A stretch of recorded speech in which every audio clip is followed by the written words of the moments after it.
여러분, 안녕하세요. 혹시 구약 성경의 핵심이라고 불리는 이사야서에 대해 들어보셨나요? 정말 놀랍게도 이 책 한 권 안에 성경 전체의 이야기가 아주 정교하게 압축되어 있다고 하는데요. 어떻게 그게 가능할까요? 자, 지금부터 그 비밀을 저랑 같이 한번 파헤쳐 보시죠. 성경이 총 66권, 정말 방대한 양이잖아요. 그런데 만약에 딱 한 권의 책이 이 모든 이야기의 축소판 역할을 한다면 상상이 가시나요?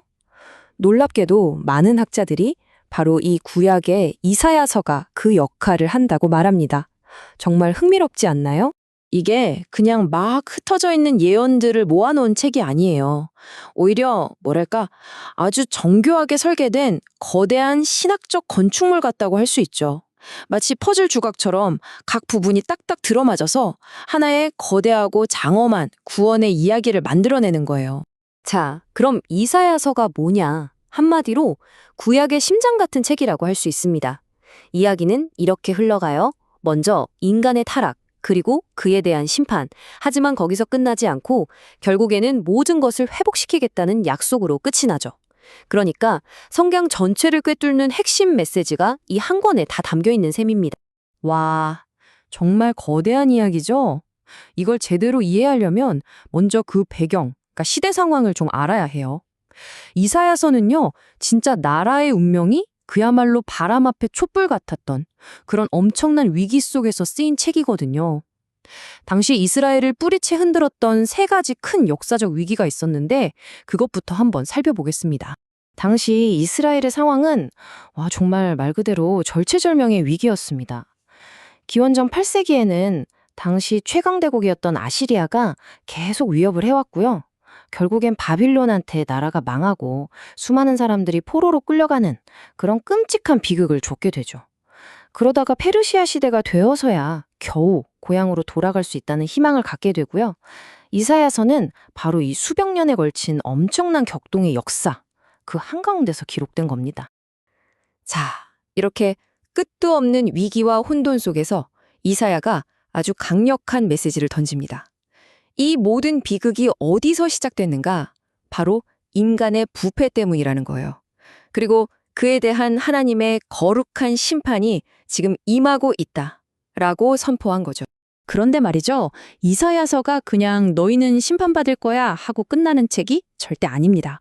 바로 이 절망의 한가운데서 이야기가 정말 극적으로 확 바뀌어요. 칠흑같이 어두운 절망 속에서 진짜 아무도 예상하지 못했던 놀라운 희망의 빛이 보이기 시작하는 거죠. 그 희망의 한가운데 아주 중요한 두 인물이 등장합니다. 바로 임마누엘 그리고 고난받는 종이에요. 이 두 존재가 당시 이스라엘이 겪던 그 모든 위기에 대한 궁극적인 해답이 되고 또 이사야서 전체를 희망으로 이끌어가는 아주 핵심적인 동력이 되는 겁니다. 자, 그럼 이런 궁금증이 생기죠. 어떻게 심판이라는 그 차가운 현실하고 회복이라는 따뜻한 약속, 이 완전 반대되는 두 메시지가 한 책에 들어있을 수 있을까요? 어떻게 이걸 하나의 이야기로 엮어냈을까요? 그 비밀은 놀랍게도 책의 아주 정교한 구조 속에 숨어 있습니다. 이사야서의 중심에는요, 아주 거대한 긴장감이 흐르고 있어요. 한쪽에는 인간의 부패에 대한 하나님의 거룩한 심판이 있고 다른 한쪽에는 모든 것을 회복시키겠다는 자비로운 약속이 있는 거죠. 언뜻 보면 완전히 모순처럼 보이잖아요. 그런데 이사야서는 이 두 가지를 정말 놀랍도록 정교하게 하나로 연결합니다. 자, 이사야서 66장 전체의 거대한 여정은 딱 이 네 단계로 정리할 수 있어요.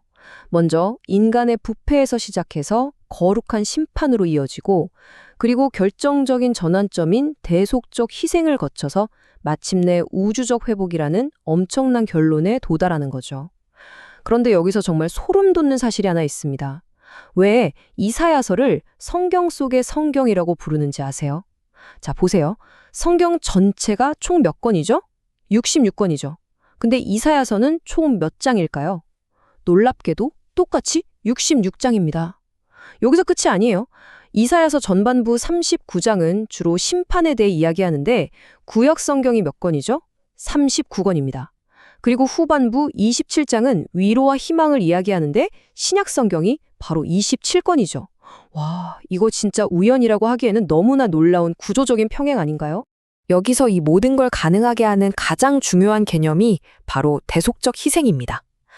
이게 바로 심판과 회복이라는 완전히 달라 보이는 두 주제를 연결하는 핵심적인 다리 역할을 하는 거예요. 다시 말해서 아까 나왔던 그 고난받는 종이 희생함으로써 하나님의 공의로운 심판과 자비로운 사랑이 동시에 이루어지는 그런 신비로운 해법이 제시되는 겁니다.